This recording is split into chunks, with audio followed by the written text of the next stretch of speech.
গত রবিবার দিন মৃত্যু হয়েছে শুটিং করতে গিয়ে দীঘার কাছে তালসারির সমুদ্রে রাহুল অরুণোদয় বন্দ্যোপাধ্যায়ের।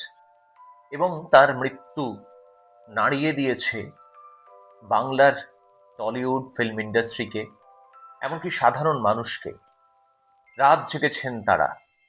রাহুলের মৃত্যুতে বিভিন্ন মহল থেকে শোকবার্তা এসে পৌঁছেছে, কিন্তু শুটিং করতে গিয়ে এভাবে মৃত্যু, এটা হয়তো মেনে নিতে পারছেন না বাঙালি ও কালচারের মতো আরো অনেককেই। শুধুমাত্র ফিল্ম ইন্ডাস্ট্রির মানুষজন নয়, সাধারণ মানুষও রাহুল অরুণোদয় বন্দ্যোপাধ্যায়ের মতো প্রতিভাবান একজন অভিনেতার এভাবে এত অল্প বয়সে ৪৩ বছর বয়সে চলে যাওয়া মেনে নিতে পারছেন না।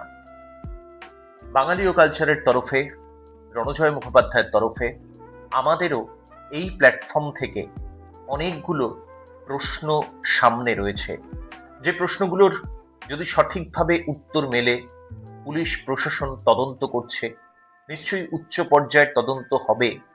রাহুলের মৃত্যুকে কেন্দ্র করে যেভাবে বিভিন্ন মহল থেকে সুর চড়ানো হচ্ছে, নিশ্চয়ই প্রশাসন সেভাবেই এই তদন্তের গতি প্রকৃতি ঠিক করবেন এবং আসল ঘটনা উঠে আসবে অচিরেই।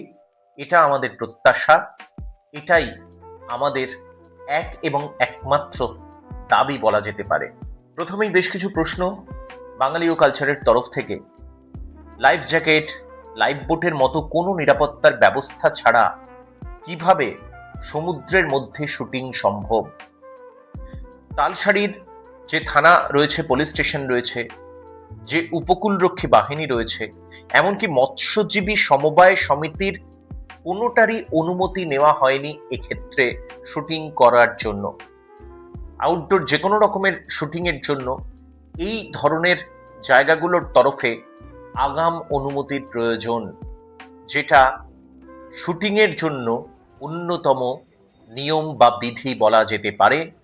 কিন্তু ভোলে বাবা পার কারেগা স্যাটেলাইট বাংলা চ্যানেলের এই সিরিয়ালের আউটডোর শুটিং এর জন্য আগাম কোনো রকম অনুমতিপত্র এখনো পর্যন্ত নেওয়া হয়েছে নাকি নেওয়া হয়নি তা নিয়ে চাপানুতোর চলছে। বিভিন্ন মহলের তরফ থেকে বিভিন্ন রকম কথা বলা হচ্ছে।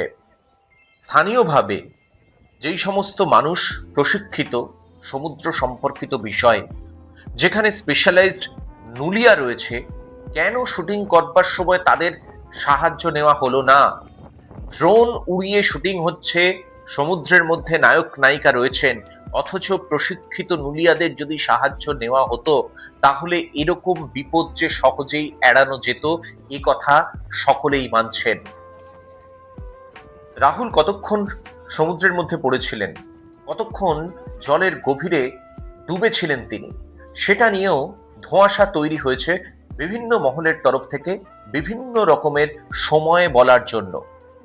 রাহুলের গাড়ির চালক দাবি করছেন অনেকক্ষণ তিনি সমুদ্রে পড়েছিলেন, আবার প্রযোজক সংস্থা বলছে মাত্র ৭-৮ মিনিট তিনি জলের মধ্যে ছিলেন।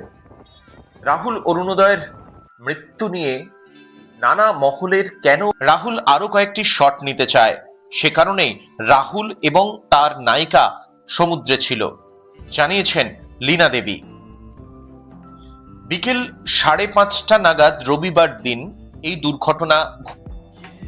ভোলে বাবা পার কারেগার শুটিং হচ্ছিল রবিবার বিকেল বেলায়। সমুদ্রে পড়েও প্রাণে বেঁচেছেন অভিনেত্রী শ্বেতা মিশ্র। শুটিং চলাকালীনই দুর্ঘটনা ঘটেছিল কিনা এই প্রশ্নের উত্তরে ধারাবাহিকের প্রযোজক লীনা গঙ্গোপাধ্যায় সাফ জানিয়েছেন, শুটিং চলাকালীনই দুর্ঘটনা ঘটেছে। ক্যামেরা চালু ছিল, তবে বাকি সব শিল্পী চলে এসেছিলেন। রাহুল আরো কয়েকটি শট নিতে চায়, সে কারণেই রাহুল এবং তার নায়িকা সমুদ্রে ছিল, জানিয়েছেন লীনা দেবী। বিকেল ৫:৩০ নাগাদ রবিবার দিন এই দুর্ঘটনা ঘটেছে বলে জানা গিয়েছে। শুটিং করতে গিয়ে সমুদ্রের মধ্যে গর্তে পড়ে যান রাহুল এবং শ্বেতা। স্থানীয় যুবক ভগীরথ জানার দাবি, রাহুল ও শ্বেতাকে তিনিই জল থেকে তোলেন। ভগীরথ বলছেন, ড্রোন উড়ছিল। রাহুল ও শ্বেতা গভীর সমুদ্রের দিকে এগিয়ে যাচ্ছিলেন। বারবার নিষেধ করি, কিন্তু হাওয়ার শব্দে কেউই কিছুই শুনতে পাননি। কয়েক মিনিটের মধ্যে দেখি দুজনে তলিয়ে যাচ্ছেন। তখন নৌকা নিয়ে যাই ওদেরকে উদ্ধার করতে। ভগীরথ বলছেন, দড়ি ছুঁড়ে প্রথমে শ্বেতাকে তুলি, তারপর রাহুল দাকেও টেনে তুলি। তখন তিনি বমি করছেন।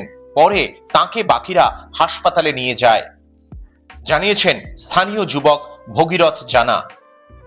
ড্রোন ক্যামেরায় দেখতে পেয়ে শুটিং এর যারা ছিলেন তারা প্রথমে এগিয়ে যায়, কিন্তু জল 7 ফুটেরও বেশি উঁচু ছিল।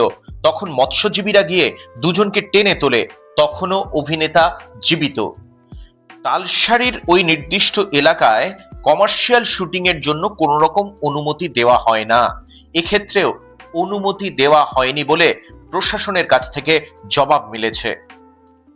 ভোলে বাবা পার করেগা সিরিয়ালের কার্যনির্বাহী প্রযোজক শান্তনু নন্দী বলছেন, ড্রোন শটের জন্য রাহুল ও শ্বেতা ওখানে ছিল।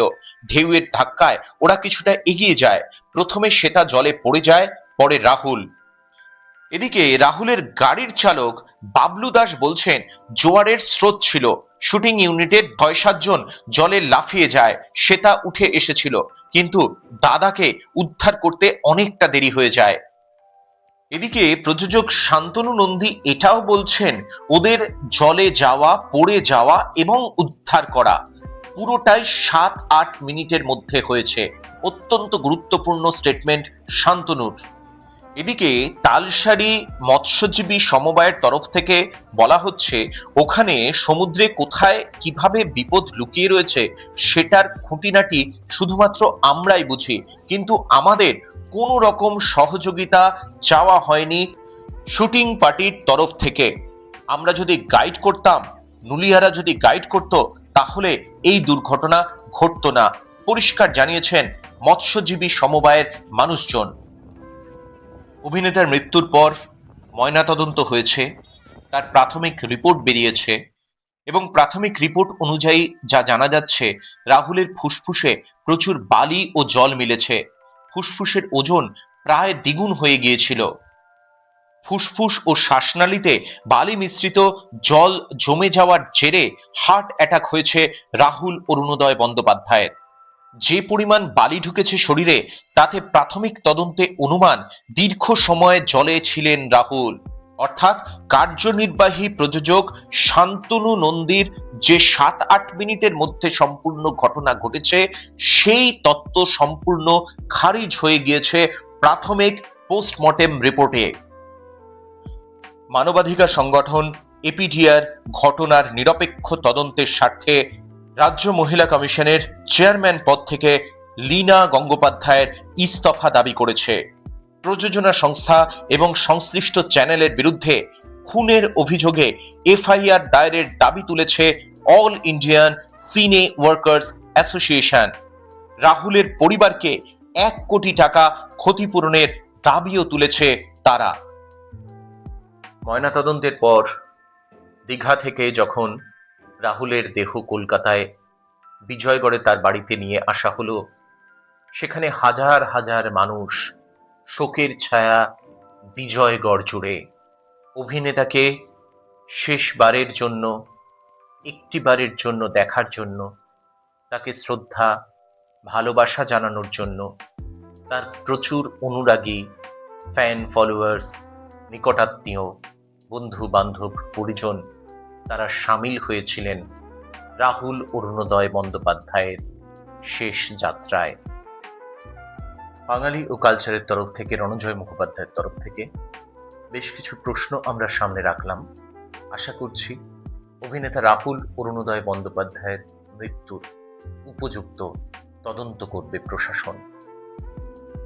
রাহুলের পরিবার, তার ছেলে, মা, স্ত্রী, বন্ধু বান্ধব, আত্মীয় পরিজন, তাদের প্রতি বাঙালি ও কালচারের তরফে সমবেদনা রইল, শোক জ্ঞাপন করছি আমরা। আপনি যদি মনে করেন যারা এখনো পর্যন্ত আমাদের পরিবারে আসেননি, সাবস্ক্রাইব করতে পারেন বাঙালি ও কালচার।